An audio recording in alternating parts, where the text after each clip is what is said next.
The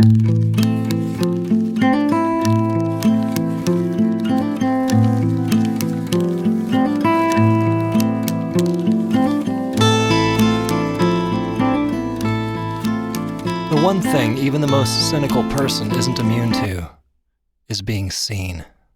This is Daedalia, Chapter 11, A Private Showing. I'm Ben Wakeman. I wrote this story, narrated it, and composed the music you're hearing.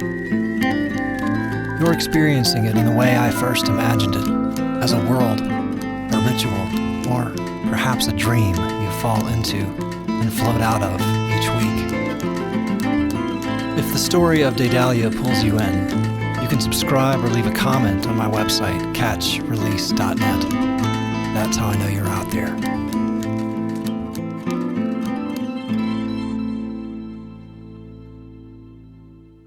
Previously, Lefty shared the traumatic backstory he had been crafting for Daedalia as part of the pitch, and Kelly began to fear that's all Lefty saw when he looked at her. She went home and kept working anyway, unsettled by how easily Daedalia was starting to replace her. Now, on with the story. Clem Rousseau sat at his usual table at the back of the cafe, sipping a double espresso in the late afternoon. Normally he was here in the early morning and wouldn't risk so much caffeine so late in the day, but he had to be sharp for the evening in front of him. It was his routine to wake early and come here to work on his latest column. It was preferable to write here in his yellow legal pad than over the small, cluttered desk of his studio apartment, which smelled of cat piss and stale cigarettes. The foul stench was all that remained of Roger, who had left him more than a year prior for an older model with a better bank balance. Clem had been walking around in a malaise until this morning when he received a curious invitation with his coffee. On the white paper cup, a single question had been handwritten with a fine-tipped black pen. The print was so near perfect that at first he thought it was clever printing on the cup, but there were small imperfections that made the handwriting distinctly human. He had an eye for such things. The simple question on its own was compelling, but what stirred his imagination was the arrow beneath it, pointing to the bottom of the cup. It tickled a part of his brain, unlocked a memory of decoding riddles on the backs of cereal boxes as a child. He had looked around at the other patrons seated in the cafe, just as he did this afternoon, to see if any of them had received a cup like this. That morning he had tried to do this subtly, as he was loath to draw undue attention to himself. As far as he could tell, his cup was one of a kind. There had been a strong urge to lift it over his head so he could investigate the bottom of the cup, but that might have alarmed the couple sitting adjacent to him. So he waited, sipping his coffee at a pace that scalded his throat, his pen hovering over the draft of his piece on a graffiti artist whose work had been causing a stir on the New York scene for the past few months. The four-word inquiry carefully printed on his cup taunted him and felt deeply personal. Did you lose something? When he finished the coffee, he turned the cup over. In the same precise tiny script, another message was scrawled, this one spiraling from the outer rim toward the center like a nautilus shell. He had to raise the cup inches from his face to read the message. What he read brought the slightest smile of satisfaction to his lips. After weeks of hearing whispering rumors within the art community about these mysterious invitations and feeling excluded, he had finally received one. No two invitations had been the same, so he hadn't even known what to look for. In fact, he had been afraid he wouldn't recognize it for what it was. He reread the message repeatedly throughout the day as he traced his index finger along the spiraling path, entranced. This morning, he nearly stopped to ask the barista about the special cup, but there had been a line of customers, and he discovered he didn't want to know how the cup had come into his possession. He worked for a couple of hours to finish up the piece he had neglected this morning. His deadline loomed, and he was a professional, so even in this highly distracted state, he prevailed. It wasn't his best work, but then, what more did a graffiti artist deserve? Clem considered himself a fair and balanced critic, and unlike some of his contemporaries, who indulged in the cheap thrill of the hatchet job or the gushy sycophantry that ensured comp tickets to all the best events in town, he wrote his observations of art with a direct, honest intensity. He checked his watch. It was only 6:30. He still had 5 hours to kill before he would drive to the address written on the bottom of the cup. It was on the east side of town, off Alameda, and it seemed sketchy to him. Earlier, after leaving the cafe, he had stopped by the office to speak with his editor and made a point of asking around about the location. The grubby beat reporter with eczema, who had been eavesdropping on his conversation with his friend Cheryl in the break room, told him it was nothing but warehouses, cold storage, a train yard. Not exactly a place for a gallery show. For someone who rarely stayed out past 10, and whose idea of an adventurous evening was to try a new Vietnamese restaurant that had mixed reviews, visiting an unknown location in the warehouse district after midnight was both thrilling and terrifying. He would have asked a friend to tag along, but that was forbidden. What had the invitation said? This is a trip you must take alone. Clem understood it was a stunt. He had seen them before from artists, but this one was different, and it wasn't just that it was so exclusive. There was something about the tiny figure drawn at the center of the spiraling message on the bottom of the cup. He had studied it with a magnifying glass and marveled at how just a few abstract pen strokes rendered the perfect form of a rabbit. The image had stirred him deeply, and he couldn't understand exactly why. Rather than go back home, where he feared he might lose his nerve and not venture back out, he decided to stay out and find something to kill the time. 2 hours later, he found himself standing outside the multiplex, staring at movie posters. It had been years since he watched a popular movie, and he remembered why. They all looked so garish and overblown. He considered Coppola's Dracula, but decided he didn't need to be more spooked than he already was, so he bought a ticket for something called A River Runs Through It that had the delicious Brad Pitt standing waist-deep in a mountain stream. By the time the movie finished, Clem was weepy, exhausted and embarrassed by being so pathetic. He wanted nothing more than to go back home, curl into bed, and dream of fly fishing. But a fate worse than death for an art critic is being the last one to publish an opinion on an emerging talent.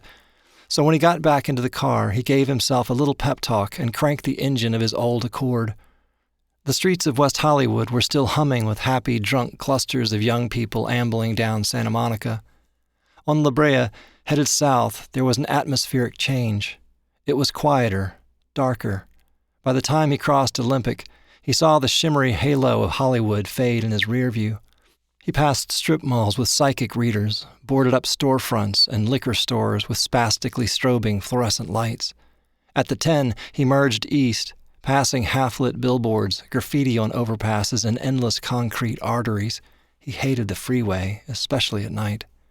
When he exited on Alameda, it was warehouses and shuttered loading docks, semi-trailers parked like sleeping giants, marked with the bubbly graffiti of fading gang tags.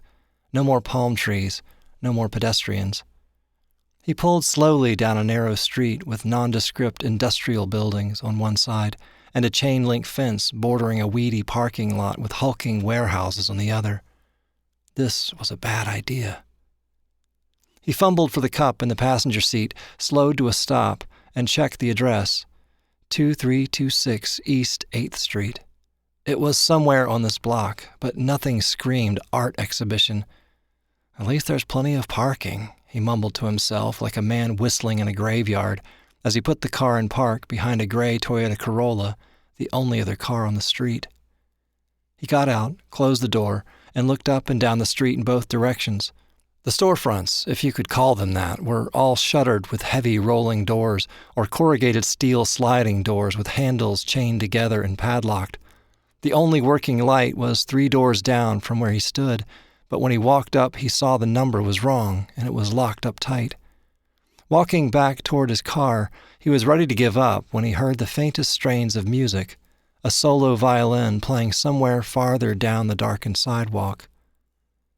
The last door at the end of the block was partially open, and the music was coming from inside.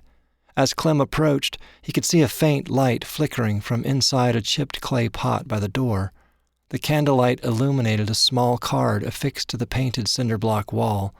On the black-bordered card, in the same careful print from the coffee cup, the sign read, "You found me. Please come in." He looked left and right. There was no one. It was unnerving, and he felt foolish for allowing himself to be taken in by what surely was either an elaborate practical joke or a lure to attract an aging, lonely man and separate him from what little money he had. But he had come this far. He had to push with his shoulder to slide the door open enough on the rusty track above so he could squeeze into the dimly lit space. Once inside, his eyes quickly adjusted and his senses sharpened. There was a pleasant, earthy smell like cardamom, leather, and patchouli. The room was large, easily 100 feet to the back wall, where there was a single framed piece that appeared as a tiny window.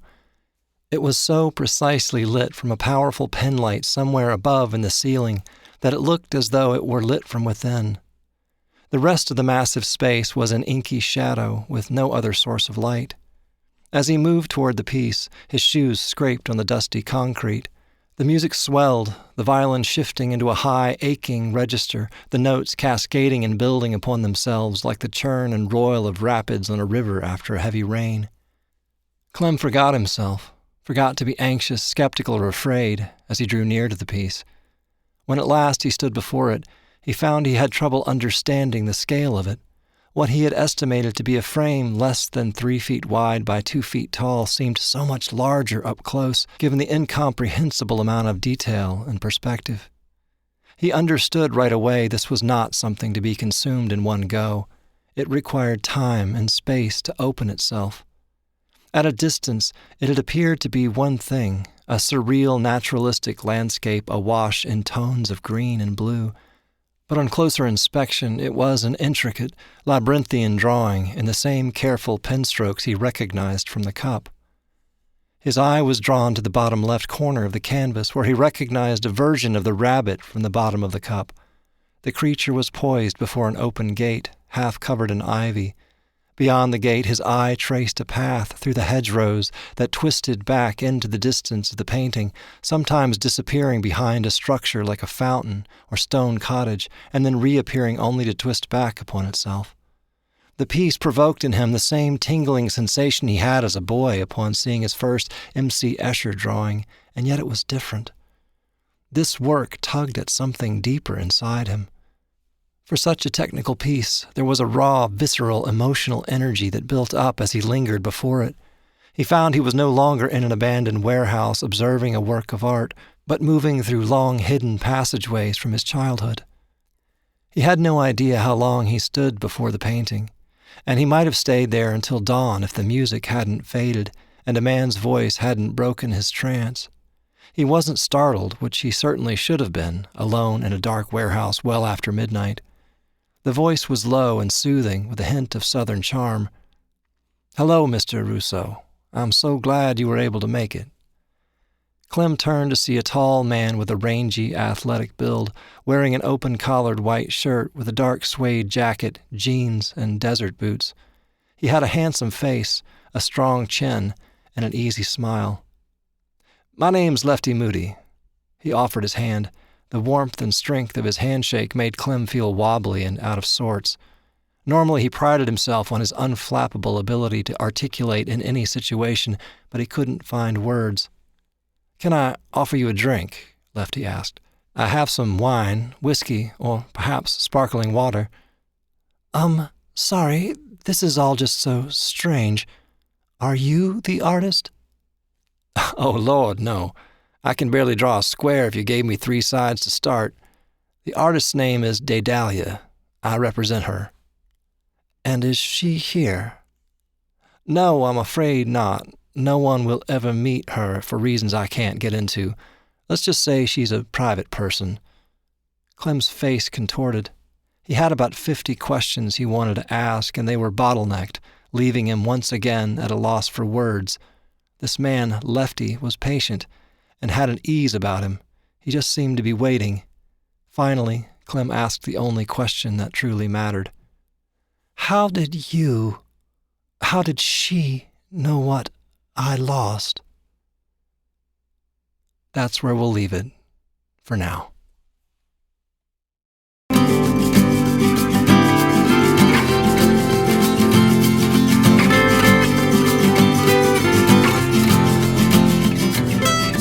If this chapter stayed with you, I'd love to hear what lingered. Please leave a comment, or share it with someone who likes the long way into a story.